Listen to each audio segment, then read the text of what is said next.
हमारे साथ में इस समय unaided private school association Uttar Pradesh के अध्यक्ष अनिल अग्रवाल जी हैं। फीस बढ़ोतरी के मामले को वो किस तरह से देखते हैं, क्योंकि अभिभावक तो विरोध कर रहे हैं, लेकिन एसोसिएशन ने ये फैसला क्या सोच कर लिया है, क्या इसके पीछे के तर्क है, उसके बारे में अनिल अग्रवाल जी से ही जानते हैं। अनिल जी, लगभग 12% की फीस बढ़ोतरी, अभिभावक तो बहुत नाराज है। देखिए, ये 11.69% जो है वो मैक्सिमम इंक्रीज़ है। ऐसा ज़रूरी नहीं कि हर स्कूल 11.69% तक फीस बढ़ाएगा। कोई स्कूल 5 बढ़ा सकता है, कोई 7, कोई 8, कोई 10। ये स्कूल मैनेजमेंट डिसाइड करेगा, तो पेरेंट्स को बहुत ज़्यादा वरीड होने की आवश्यकता नहीं है। और देखिए, कोविड के दौरान 2 सालों तक फ़ीस नहीं बढ़ी। उसके बाद जो इंक्रीज़ होना था उस पर रोक लगा दी थी सरकार ने। फिर कोर्ट ने उस पर निर्णय लिया कि नहीं, निजी विद्यालयों के अपने खर्चे होते हैं, सैलरीज़ हैं, तमाम तरह की चीज़ें हैं।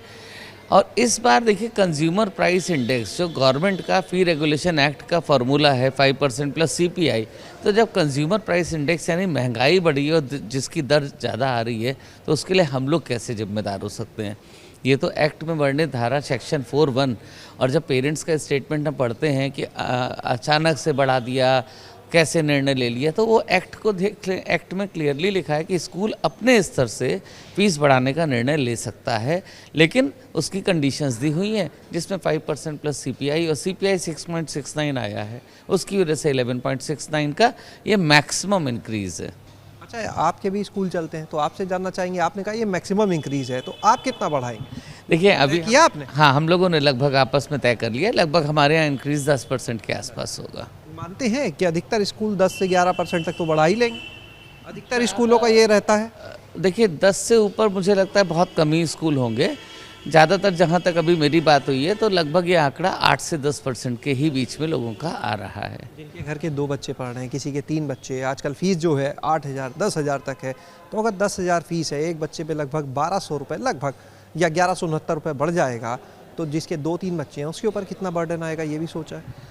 देखिए, मैं अगर लखनऊ शहर की बात करूं तो लखनऊ में मुझे नहीं लगता कि 1-2 स्कूलों को छोड़ के कोई 10,000 12,000 रुपये महीने की फ़ीस ले रहा है। ज़्यादातर यहाँ पर स्कूल है जिनकी एवरेज फ़ीस 2 से 3,000 रुपये महीने की है। ज़्यादातर स्कूलों की मैं बात कर रहा हूँ, जो 80 to 90% है।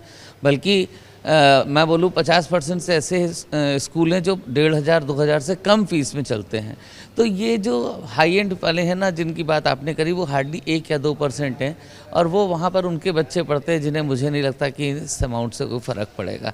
बजट स्कूल्स की मैं बात करूँ तो वहाँ पर फ़ीस का इतना ज़्यादा परसेंटेज है भी नहीं, और बढ़ने से कोई बहुत ज़्यादा फ़र्क नहीं आएगा। और रही बात आपने 2 और 3 बच्चों की, तो जहाँ तक मेरी जानकारी है, प्राइवेट स्कूल्स में ज़्यादातर स्कूलों में 2 बच्चे या 3 बच्चों पर स्कूल अपनी तरफ से कंसेशन ऑफर्स देते ही रहते हैं। ये आप ज़्यादातर स्कूलों में देख सकते हैं। तो ये थे हमारे साथ में अनिल अग्रवाल जी। इनका साफ तौर पर कहना है कि जो फीस बढ़ाई गई है वो गवर्नमेंट का जो फी रेगुलेशन एक्ट है उसी के अधीन जो व्यवस्था है उसके अनुसार बढ़ाई गई है। और जहाँ तक बात की जाए फीस बढ़ोतरी की, उन्होंने कहा स्कूलों के भी अपने खर्चे होते हैं जिसके तहत उनको ये इंक्रीज़ करना ज़रूरी है, जैसे बात की जाए स्टाफ की सैलरी या बाकी खर्चे। बहरहाल पेरेंट्स का विरोध जारी है, हालांकि स्कूल्स के अपने तर्क हैं।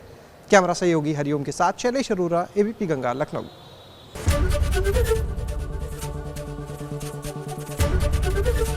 ABP गंगा, खबर आपकी, जुबान आपकी।